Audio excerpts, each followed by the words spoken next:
Welcome to the 5th episode of the Sports Gazette Lockdown Podcast with me, Alex Bartlett, your host. We're going to be talking all things football today, ranging from what we think the season's going to end all the way through to what referee we'd want to be in lockdown with. But first of all, let me introduce my three esteemed guests today. Delighted to have my colleague from the Sports Gazette and big Liverpool fan, Callum Room, with me. Callum, how are you doing? Yeah, good Alex. Thanks for having me on here.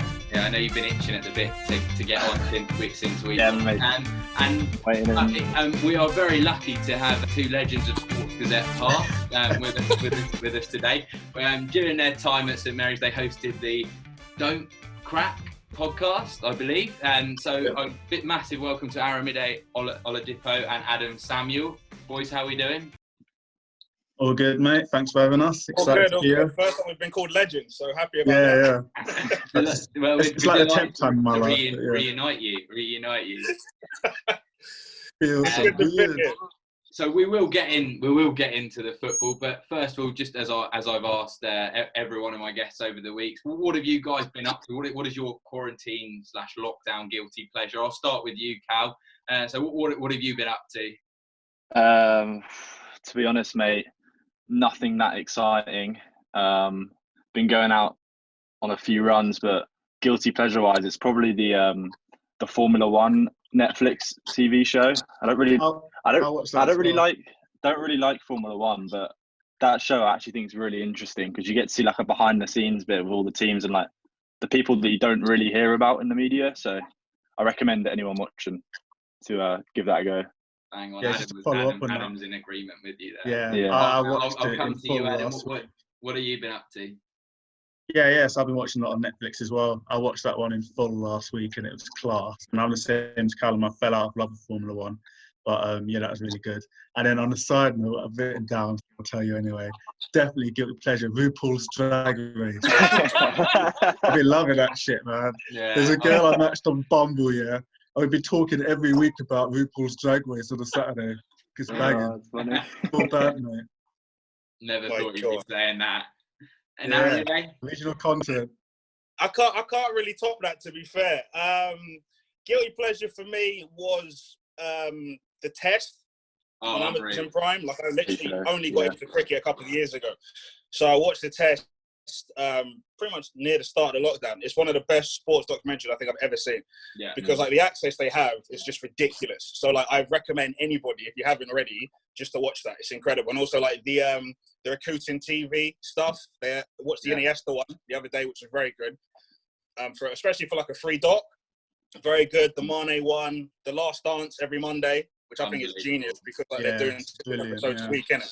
The Rodman one. I need to watch that. The Rodman one is unbelievable. Yeah. If you haven't watched it, had to go pick him up from Vegas. Oh my! When you're watching something, it's just I can't believe what I'm watching here. Just like everything, you get to learn more about him as a person than actual basketball. It makes you wonder what they're filming now that's going to come out in 20 years' time. Yeah. I don't know if they wait 20 years to hold anything back though. Like I think in modern day, like you're just seeing them all. I'm looking forward to the Spurs if Amazon Prime ever. Oh yeah, that's going to be a good one. I don't reckon that'll come to surface. But they paid already, haven't they? So they're going to show something. But it won't be as good as like the Sunderland Till I Die. That was. I rewatched that as well. Comedy. I still haven't seen that. Check that one out. It's amazing. The first season is like watching a car crash. But like, the second one's like a comedy show. The second one's just hilarious. Yeah. They come in, we're not going to spend any money, and then they spend $4 million on Will Grigg. Oh, that's amazing. That transfer deadline day scene is just one of the best scenes you'll ever see. Brilliant. And the fact they showed it in full. Oh, brilliant. So good. Amazing. So good. Well, brilliant. That was enjoyable. First, before we get into some more relaxed football chat, I wanted to just sort of get some info from you guys on what the industry's been like at the moment. I know, Adam, you're at BBC Sport, and Aramide, you're at ESPN, I believe. So what's work been like for you guys, just from a personal perspective? Obviously, very challenging times. Ram, do you want to go first, or should I? No, you go for it, man. Go for it. Okay, yeah. It's been bloody weird. Oh, actually, it's been weird. It's been really, really weird.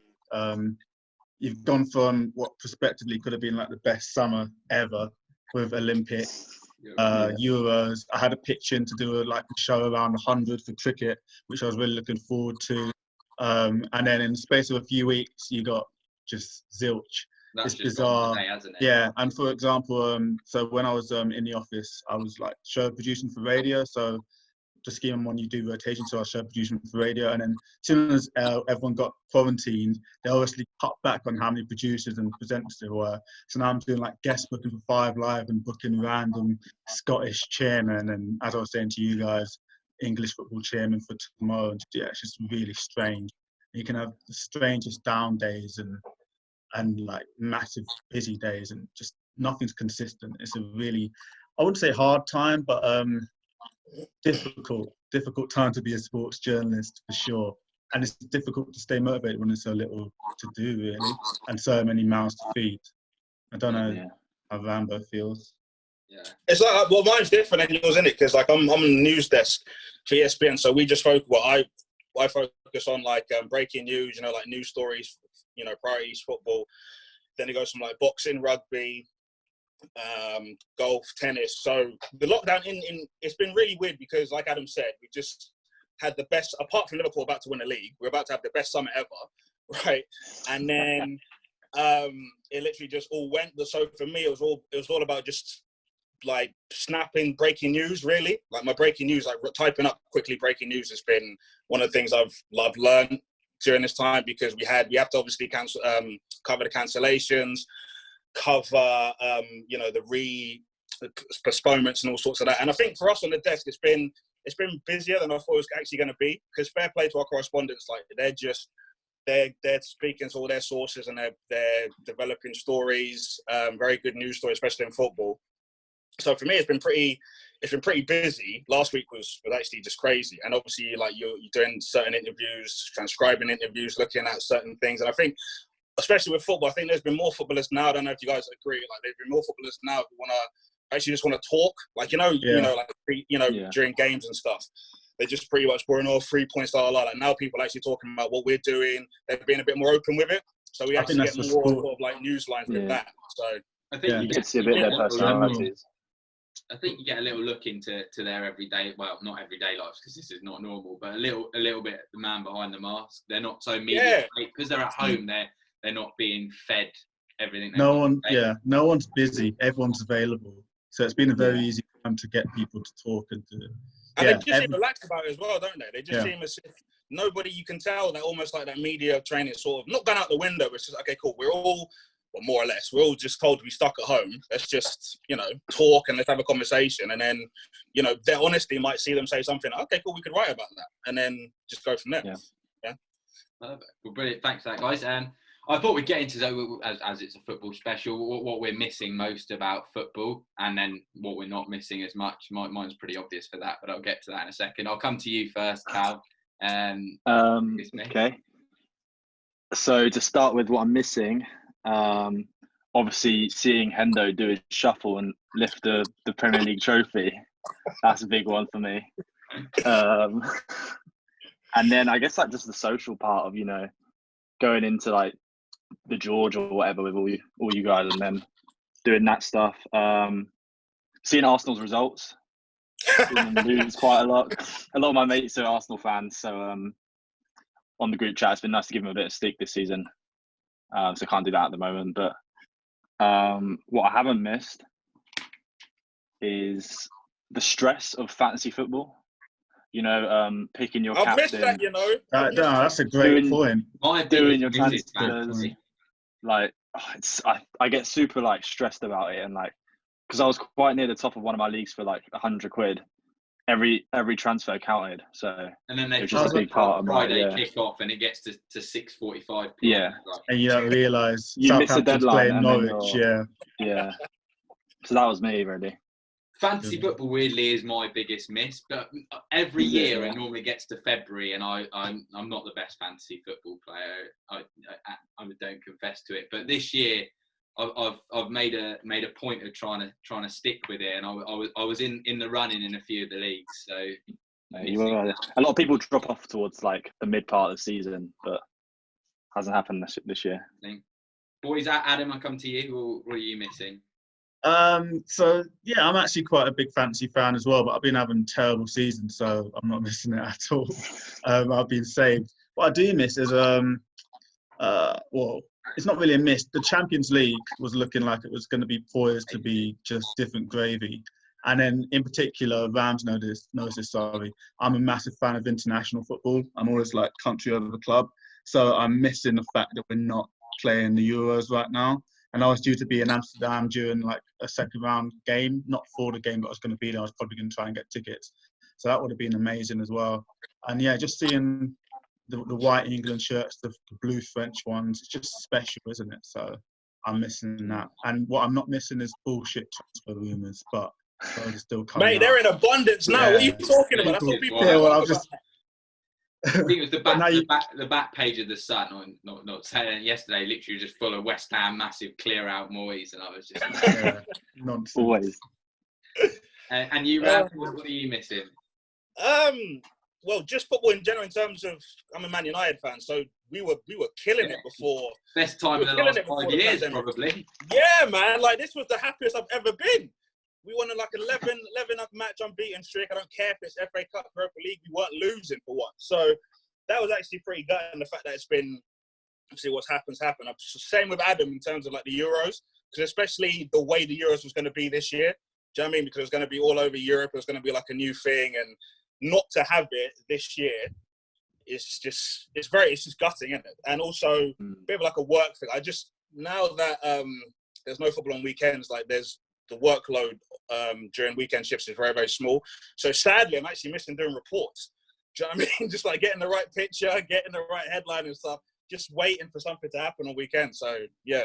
And stuff that I don't miss is, I don't know if they're actually still going on, but radio phone-ins. Like, I'm so happy that nobody's calling, like 606 after 3 o'clock kickoffs and people moaning. You don't like 606?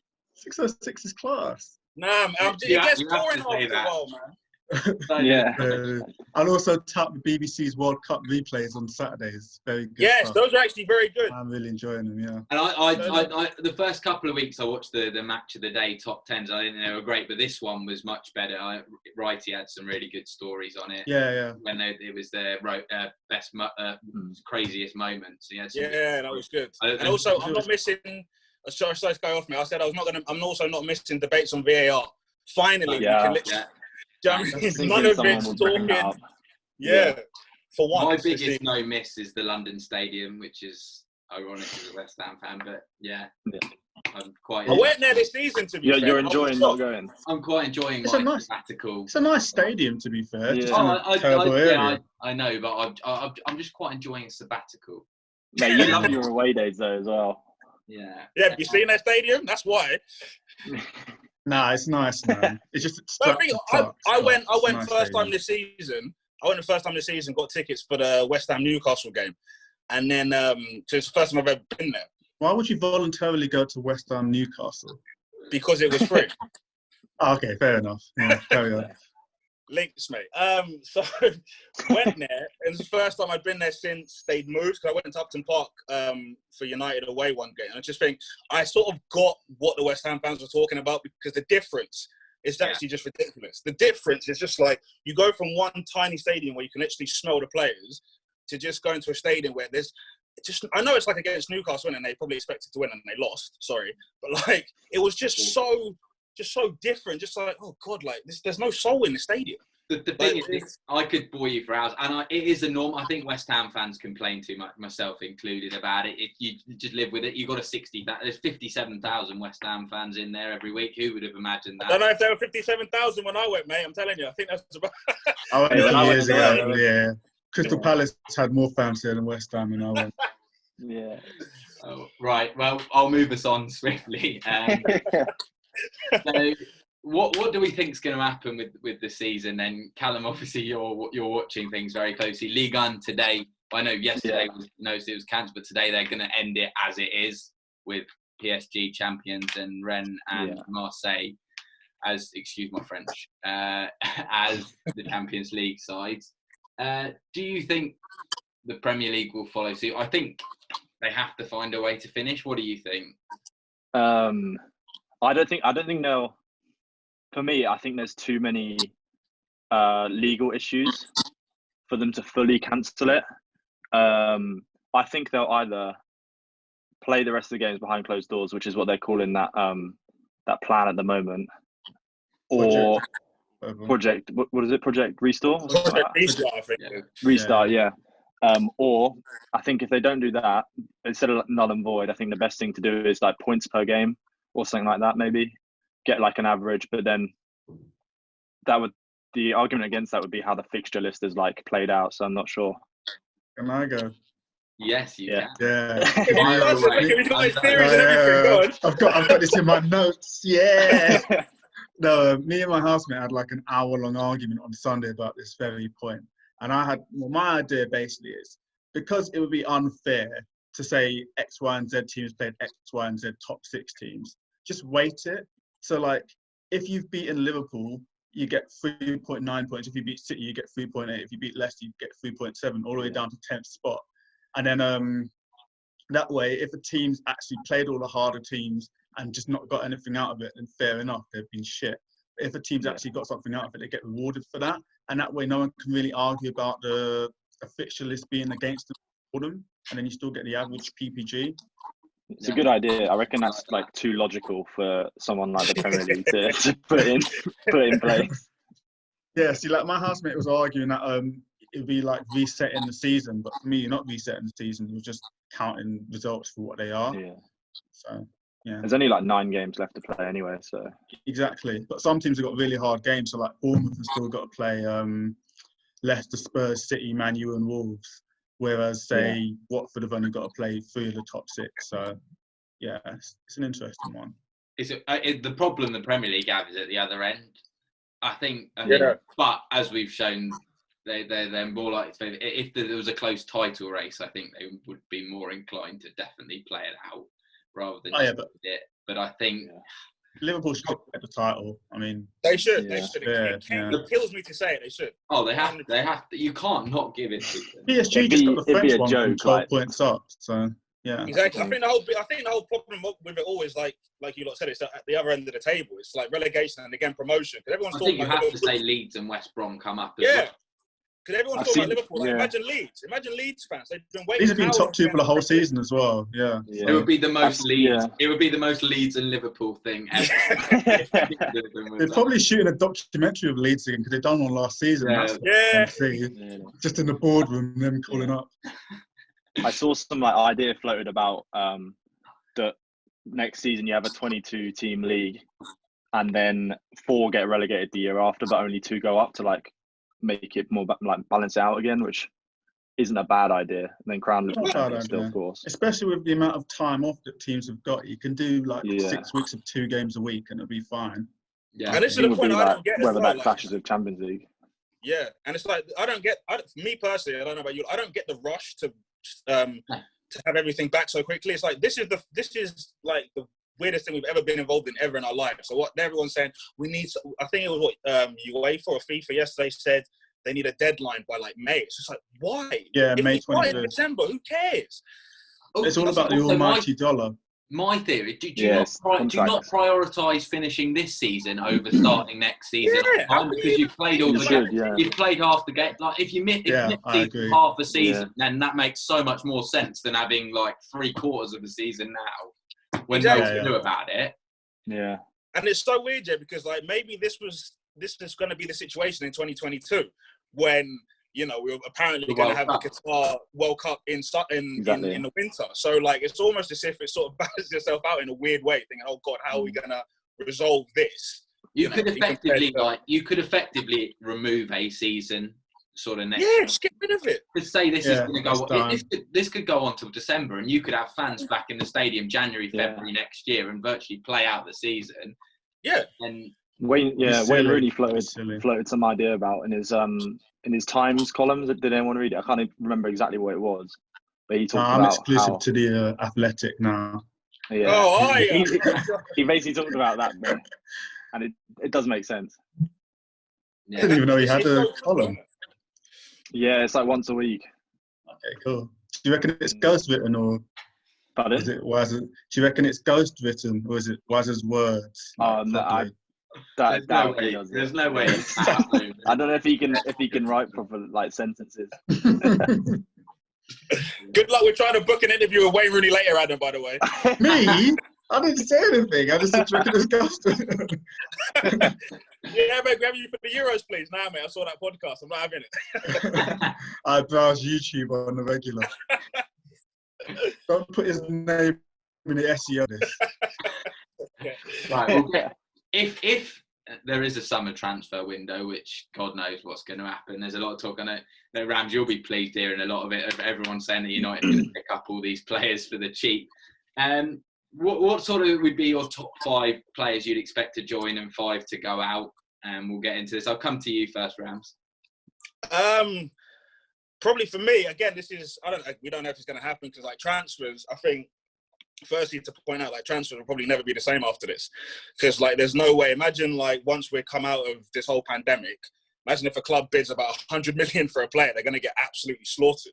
So I've just done this on the fact that it'll be nice, or maybe potentially the ones that will happen. So I'm saying 5 to leave the Premier League. First one's Kepa from Chelsea. Because I think he fell out of favour with Lampard during the season. And also, I saw that Onana, the Ajax goalkeeper, he said he wants to leave Ajax. So, and with Ziyech as well joining Ajax from Chelsea, he might actually be like, you know what, mate, come join me. Decent club. Kepa can move on, probably go back to La Liga. One that I won't like, Aubameyang. I think Why would I not like that? Mate, you're an Arsenal fan. He's your only hope. How many times have we discussed how I think he's old and a waste of money? Okay, fine. So he can go for free. He can go for free. Last big move. Go away. Yeah, we can't be paying a 30-year-old £300. No, it's going to go like Theo Walcott. After Aubameyang, I've got Ndombele, because the amount of stuff that's coming out of France, especially.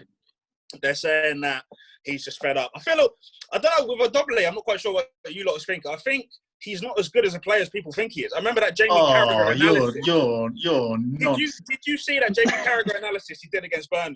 It doesn't matter. You're nonsense. He's the only non-top 6 like team or whatever to get into the Champions League team of the season last year. He was absolute class. What are you talking about? And what happened to them? They got spanked by Barcelona. Who? Doesn't matter. It doesn't mean anything. What's it? Sometimes just because a player doesn't Performances mean something. Performances in Europe mean something. Have you seen him at Tottenham? I'm not saying he's a bad player. I'm just saying it takes a year to adapt. It's like saying Nicolas Pepe is not a good player because he can't adapt to the Premier League. Give him a couple of years. Had a lot of injuries. I agree, but I'm just saying. I witnessed Pepe's finest 10 minutes of football at the London Stadium. Against West Ham. It's always against West Ham. No, but I'm saying I'm agreeing. I'm just saying that now you don't get that time. I think there's a player there, but with Jose Mourinho at the helm, I can't see anything happen with Ndombele. So I think he might go. I don't know where. Another one, pretty off key, is Wilshere. I think Wilshere, because there's talk about Wilshere going to the MLS. Let's talk about Wilshere going to the MLS. So that actually might make a bit of sense for him. Just get away from England, start again. And last one for players to leave would be probably Shaqiri, because especially if Liverpool get given the league title, he's essentially done everything apart from win the cups, innit? But like he can just say, you know what, I've won the Premier League, I won the Champions League, I've done everything I need to do. Go wherever, another MLS one, maybe Bundesliga again. So those are my 5 to leave. Maybe. Like that, and you, Cal? A bit of crossover. I'll just say the ones that we haven't had. Are we doing inter-Premier League swaps still, like transfers? Yeah. So people to go out, yeah. I think Sancho to either United or Chelsea. Yeah, Sancho, definitely. That's been floated about. Timo Werner to Liverpool. Yeah. Especially if Shaqiri's on the way out, potentially. And then Pogba, I think he could leave United. Potentially to Real Madrid. I think one more season at least. I think. Do you think he's got something to prove still? I think he'll stay. I think he wants to prove to. Yeah. That's one thing I don't understand, the ridiculous Pogba anti-purge in the press. The Graham Souness agenda against Paul Pogba.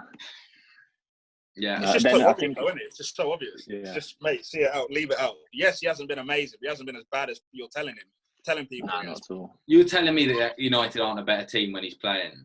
That absolute nonsense. Do you know what? Yeah, I think for me, Fernandes has made Pogba's time at United look very average.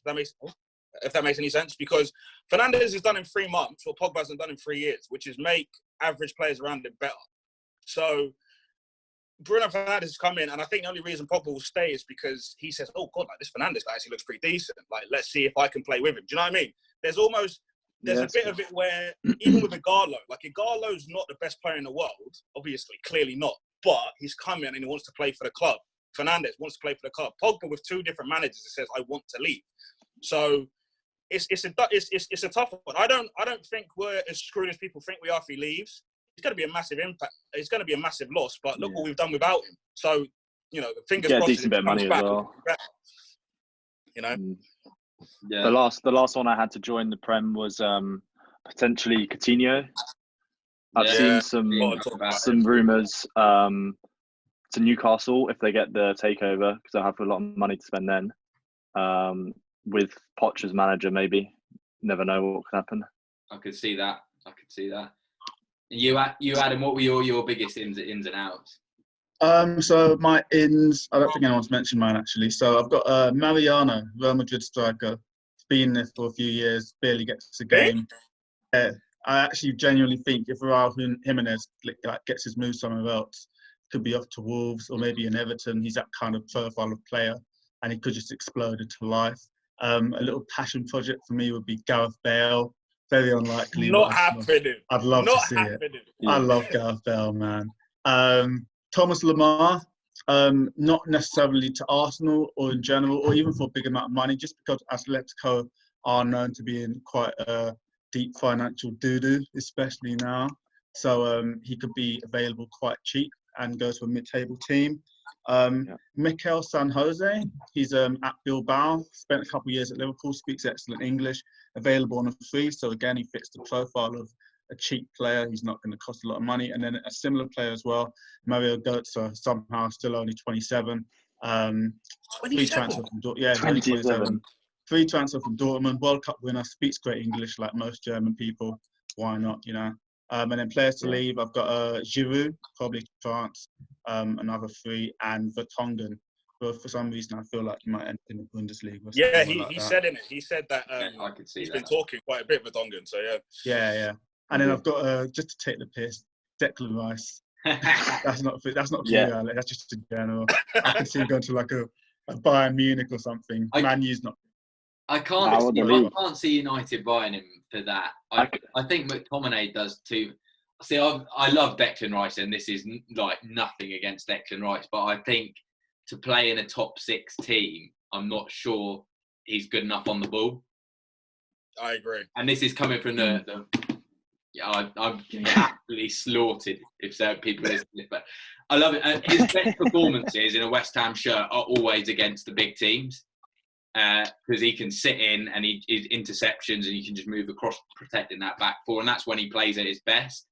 And if you've seen the 4 or 5 games he played for England, particularly towards the end of last year, he just looks a bit shaky when he's asked to do a bit more with it. When he's next to Henderson in the England team, it's really bad. There's no creativity. Something to say about that. I thought you'd have to say about that. Top 6 agenda. I think that you could see a Rice and Mason Mount link up again. See, there are big top 6 clubs where I think he could do a great job. Yeah. For example, I think he could do something at Chelsea, particularly if you put him in that environment. But I just don't know if they'll go that way. But I don't know. One move that I think will happen into Premier League, I think Grealish will go to Arsenal. Probably Arsenal. Really? I could see Grealish. I thought you would say United. Oh, I can see Arsenal. I don't know. I don't know if he fits. All I know is I think Daniel Levy is kicking himself that he didn't pull the trigger a year and a half ago on him. It would have been for pennies as well, wouldn't it? Yeah. Absolute pennies compared to what it is now. Yeah. Yeah. Grealish, wherever he go, Arsenal, United, probably United. Everyone was at a press saying Arsenal, but I think Arsenal would snap him up if they had a chance. Where would he fit for us though, really? Because Ozil's still going to have a year left in his contract. On the left, we're going to have Saka coming through, who I'd rather have one of our Haaland youngsters than someone we bought, And then deeper, I don't really feel like we need him. So I don't know. I think he still fits. It wouldn't. What about if Ceballos goes back to Spain or whatever as a? He looks as if he will as well. Guendouzi will get the start he's been kicking for. So. I'm sure he's young as well. Yeah, he's very young. Yeah, you got people like Reece Nelson to come into the fold as well. Back. Yeah, whether he's no way. Not a baller. Not a fan of Reece Nelson. He's a technically good player, but I've seen this guy run. I'm just like, no, man. How can you be a winger and be so slow, basically? So. Indeed, so. Right, we'll get in. We'll get into the Euros. I think you both said how much you're going to miss it this summer.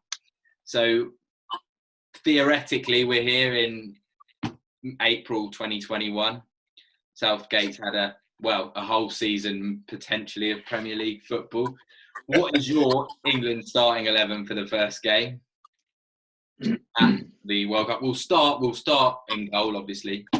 So we'll go to you, Callum. We'll just pop in who you think is going to be in goal. Just the goalkeeper, or and you're not allowed to say Jordan Pickford, all right? I may. Oh no, I'm not. I'm getting on the chat. Pickford's in my one. I'm just. I'm going Dean Henderson. He's impressed me at Sheffield, and I think Pickford's made too many errors, costing goals, and his arms are too small to be a goalie as well.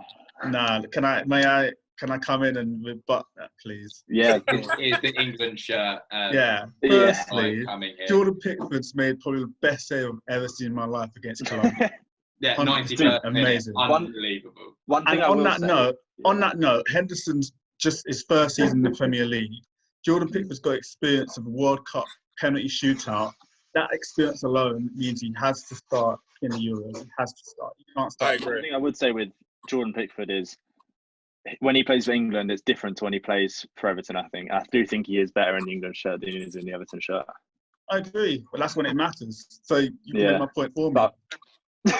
But I'm still going for Henderson because I think one day he's going to be the United one. And I just think he should be there, really. True, one day he will be, but not right now. So I think people should I've always liked Nick Pope. I know.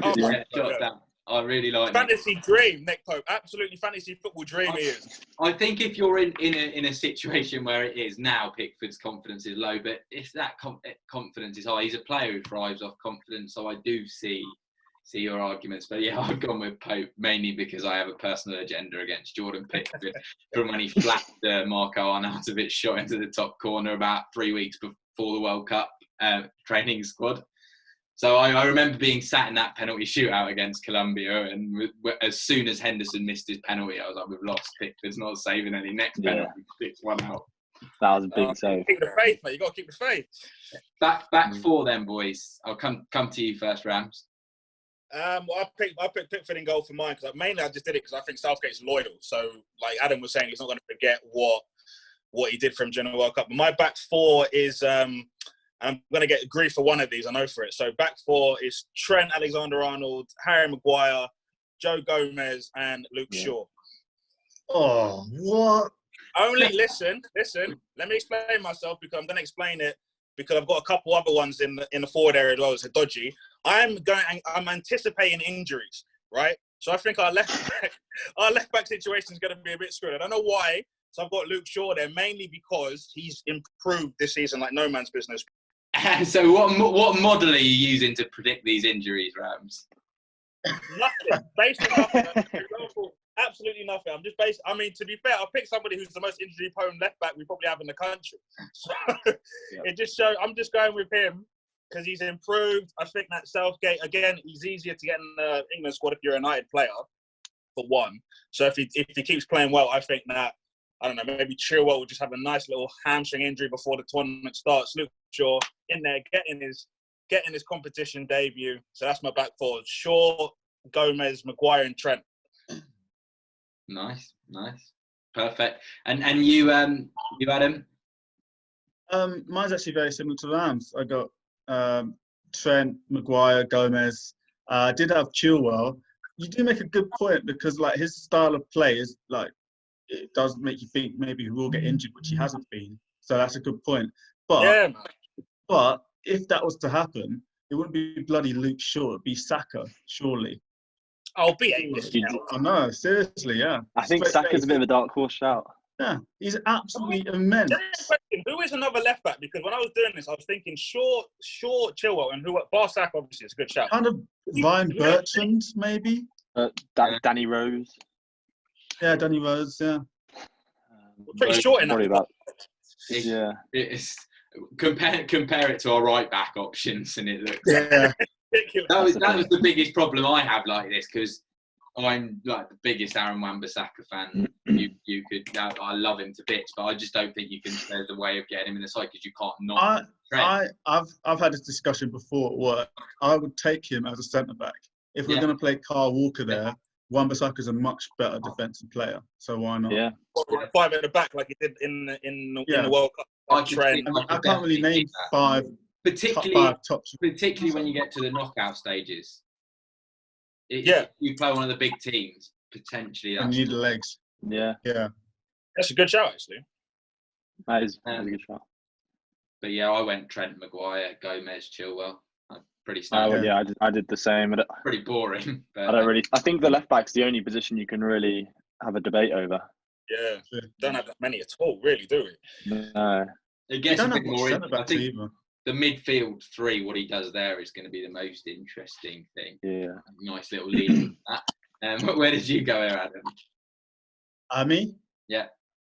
Okay. I went Henderson, Winks, and Maddison.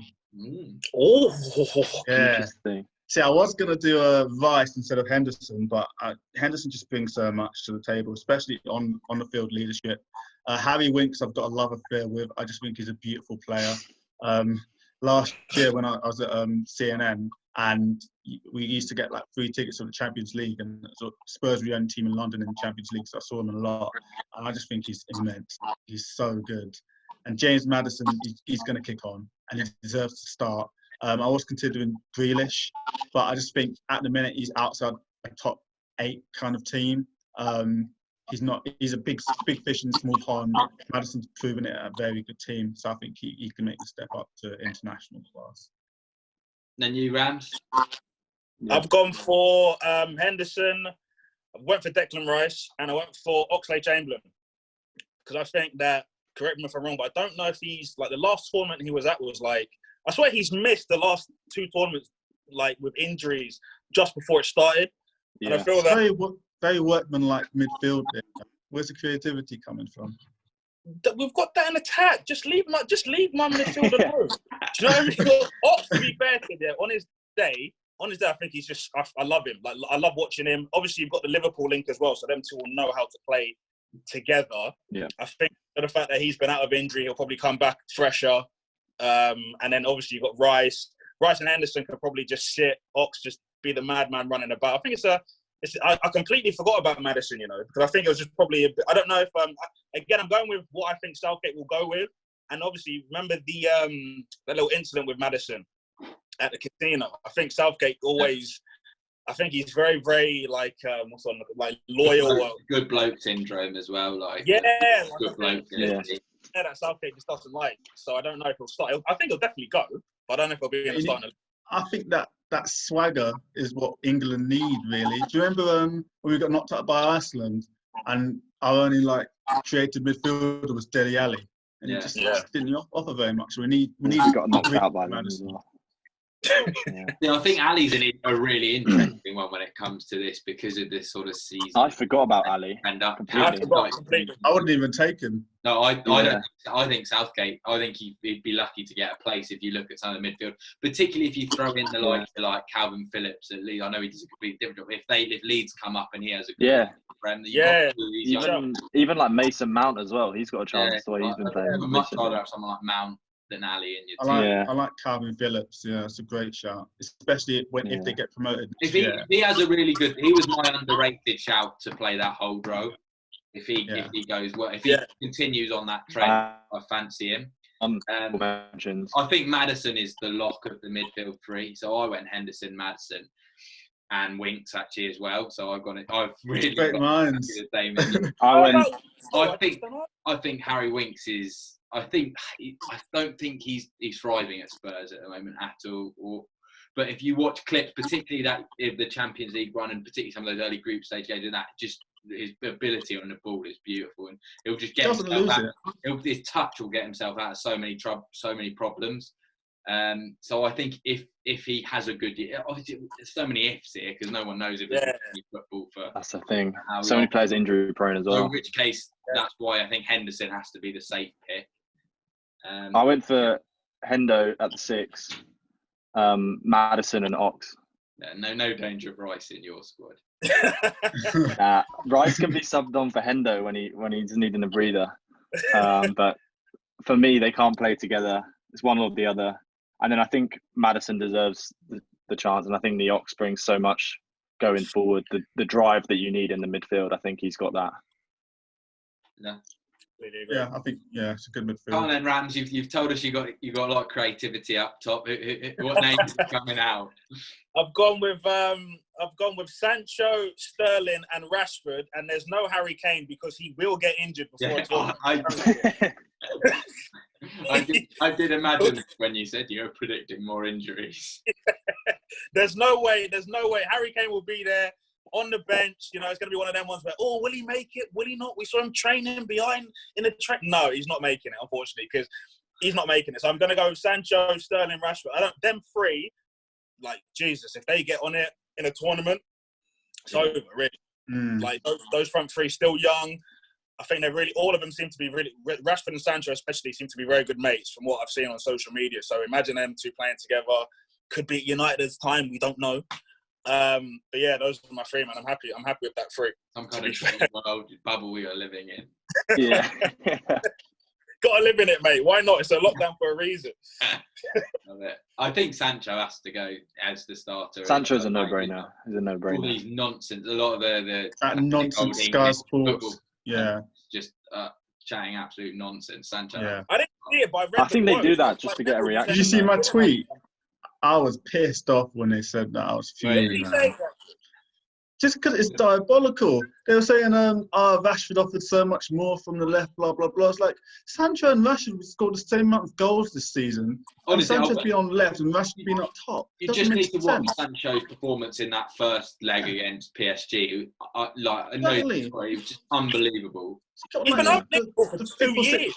He's the highest goal involvement for an English player in Europe. And you're like, yeah, let's bench him. So English, man. That's why we never win anything. Yeah, exactly.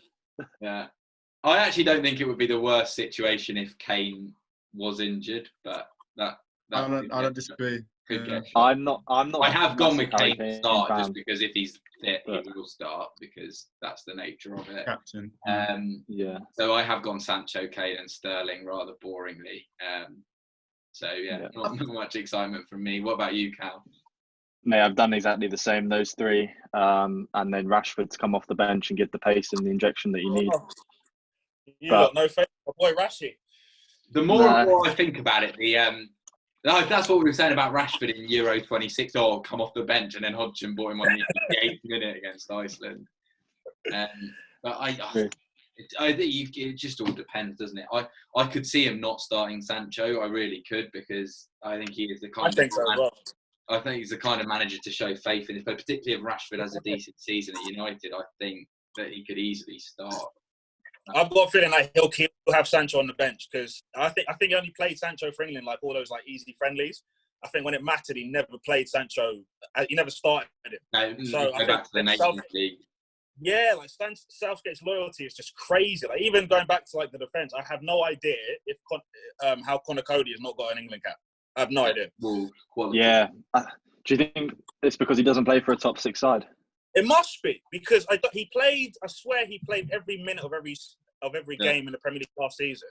Wolves, let's not like Wolves are just incredible. And from a leadership, Wolves a class team at the back as well. Yeah, and their captain. Like, imagine they could play any Portuguese player they want to, but they've stuck with Conor Cody as their captain, and he plays every minute of every game. And Wolves were what? Europa League, and if the Europa League didn't stop this season, they were massively.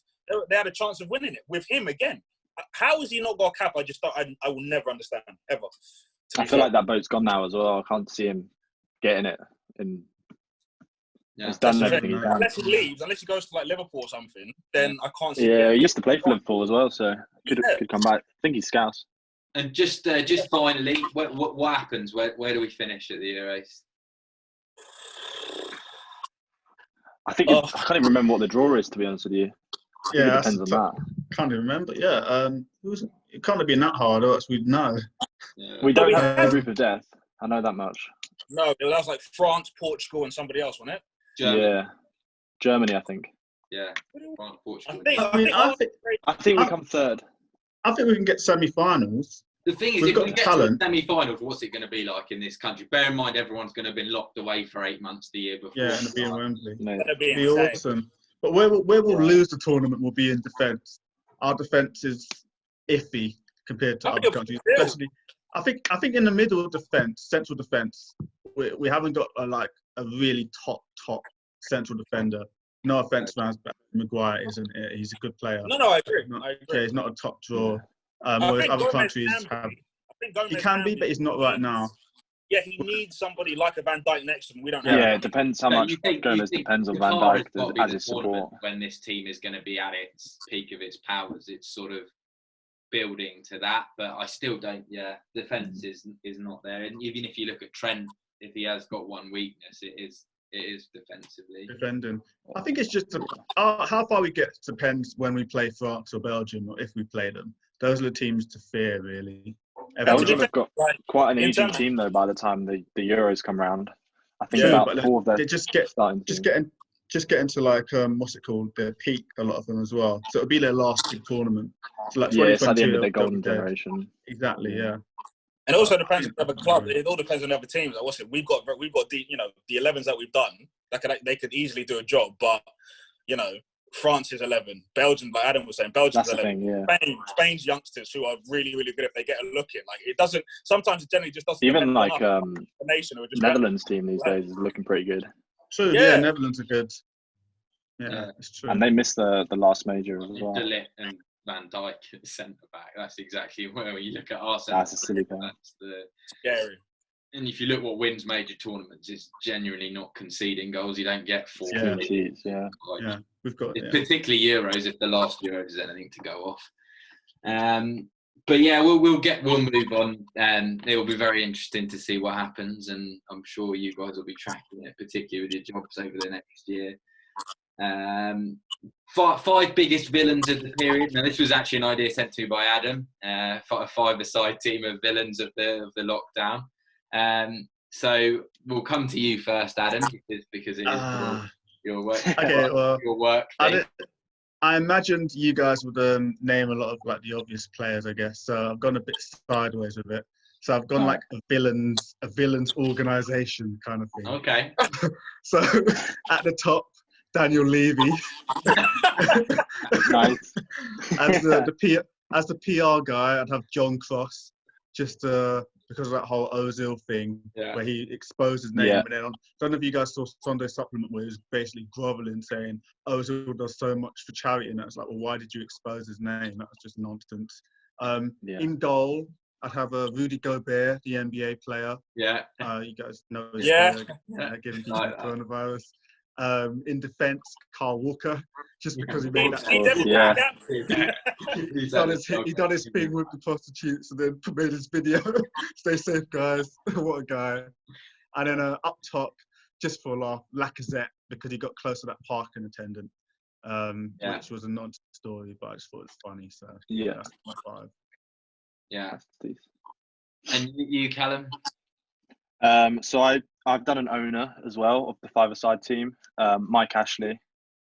He's my owner. Essential. For getting rid of the club finally, but then selling it to some human rights abusers.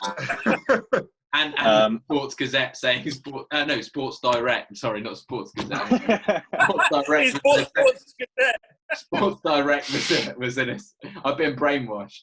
Sports Direct was an essential service. Yeah. I've gone for a rush goalkeeper of Serge Aurier, who's he broke lockdown rules and then not only broke them but then plastered them on his Instagram to show everyone. So that's pretty stupid. I went for Kyle Walker as well for the same reasons. In the midfield, Jack Grealish, who I think went to a house party, got pissed, then crashed his car, and then got caught. And then we've got Mason Mount to partner him, who was supposed to be isolating because of Hudson-Odoi's coronavirus, who then went and played five-a-side with Declan Rice. Like that. And then up top, I was struggling a bit, so I went for Pepe because I think he went and played some football with some people who weren't in his household, something along those lines. Standard you Rams? I've gone the Mike Ashley, the owner of my fantastic five-a-side team. Mourinho as manager, because I generally believe that he was so bored at home. He was like, you know what, I need a bit of fame here. Let me just jog. Let me just have a session outside in the park with my players. Yeah, with him, you know, it's not stupidity, it's attention. Yeah.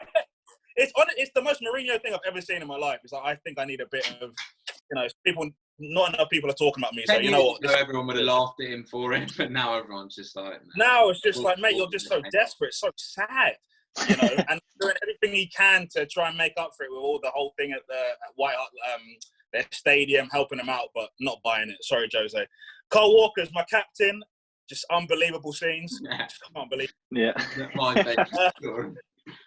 Jack Grealish in the middle for the same reasons. I've gone a bit left as well. I've gone Celta Vigo player called Sisto. He apparently, it's brilliant. He apparently drove from Spain to Denmark during the lockdown in March because he wanted to go home despite the lockdown. So he drove. Can you imagine? That's how much he wanted to go back home. So, mate, do that any other time, but not in lockdown, man. Especially in a country like that where actually Jovic is facing arrest, isn't he? Because he flew home to see his pregnant. Yeah, Jovic. I completely forgot about him. Didn't know that. Yeah. Had Moise Keane. Yeah, he sums up his 2019-20 season really. Yeah.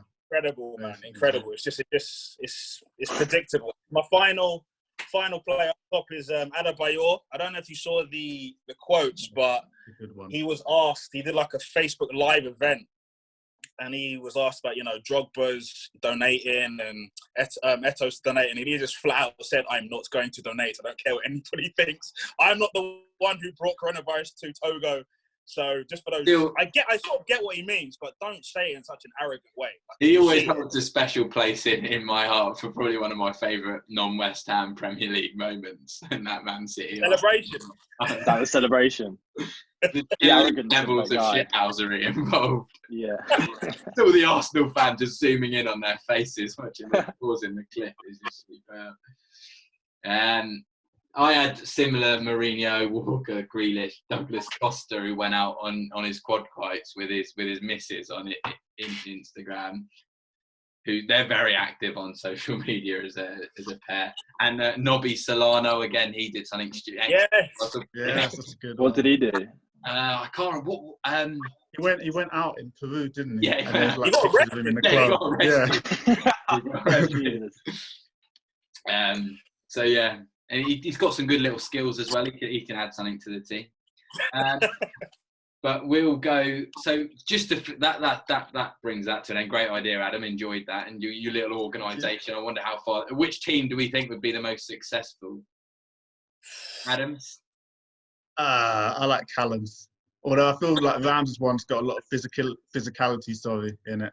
Adebayo up top, so yeah. It's got you've a lot got the behind-the-scenes stuff as well. All three of you in your teams. So Mine's more of a business organisation. Lead the overall. I think.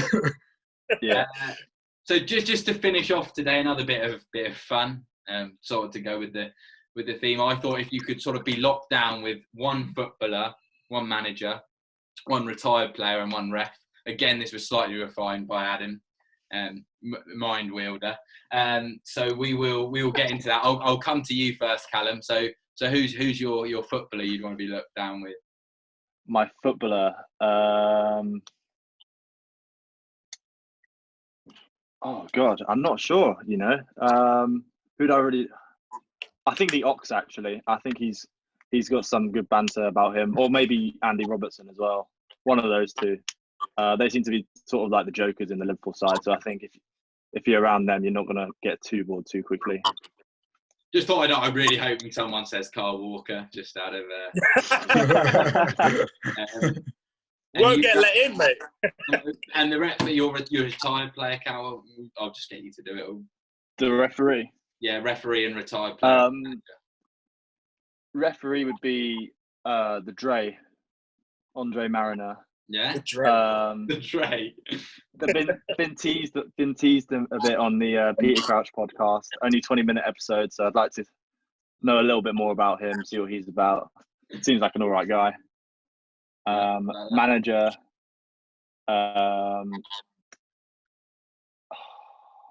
What's the Burnley guy called again? Sean Dyche. Sean Dyche. Him, because I reckon he can knock back a lot of pints.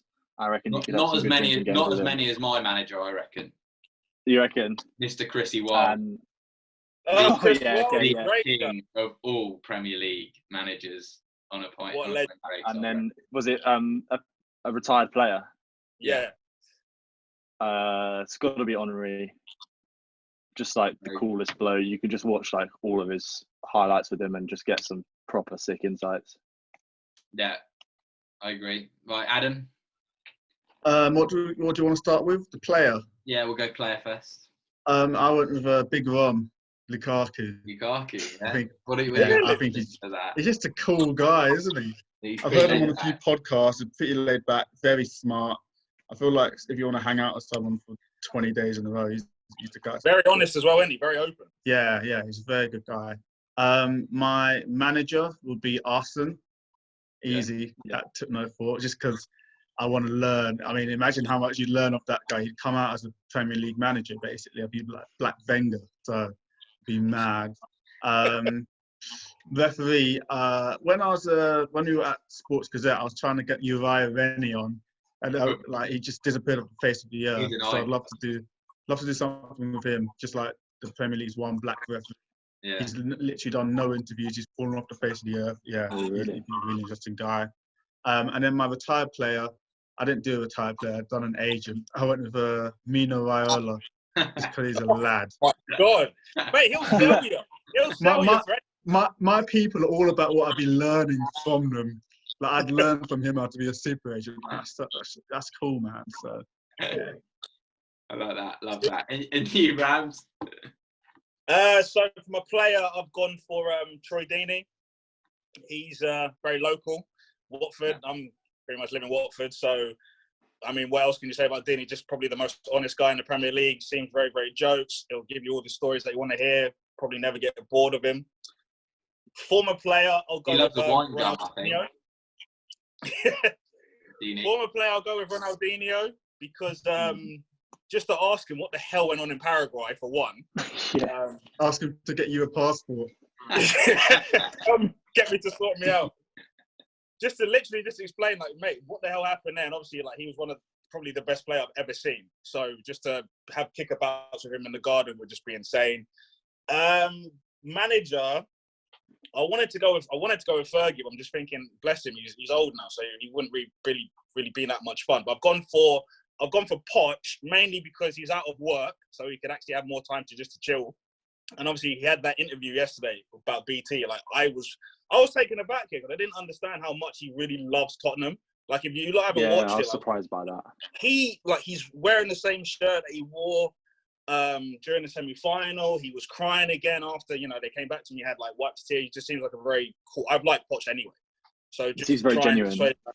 Yeah, he's just very, very honest, very genuine. And I was saying to him, mate, if Ollie's not working, just, Old Trafford is there for you. And referee, I've gone a bit off key. There's a Spanish ref called Mateo Lahoz. He's just like a referee in La Liga who is like our version of Mike Dean, essentially. And he pisses everybody off in Spain. So just to talk to him about, like, mate, how is it to piss off Guardiola? Like, what did he say to you? Stuff like that. So that'd be my four. Perfect. Love that. I've gone for Wilder as my manager.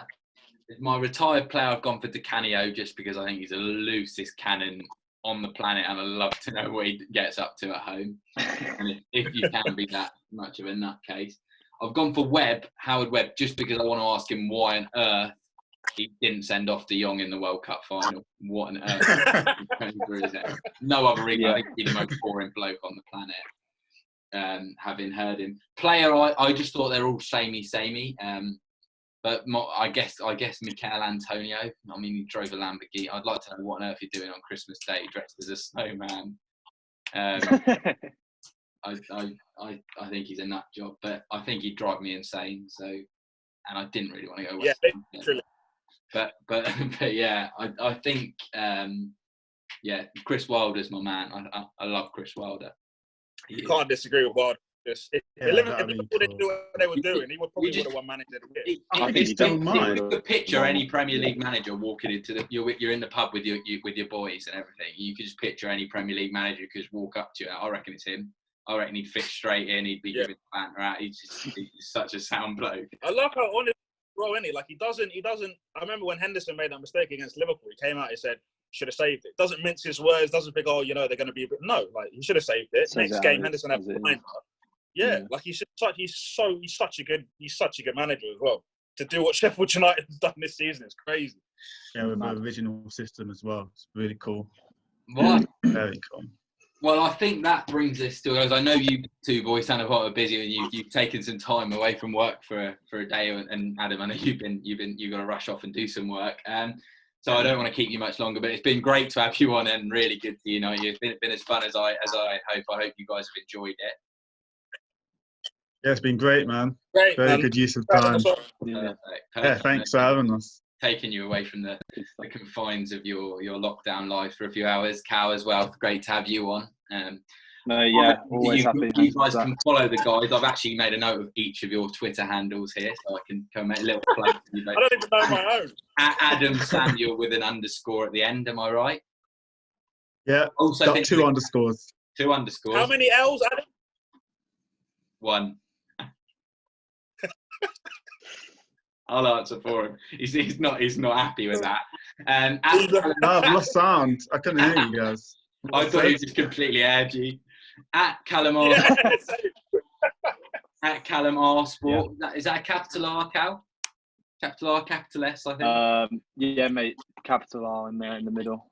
You're impressed with capital my right. And Rams, I believe yours is at a Rams 92.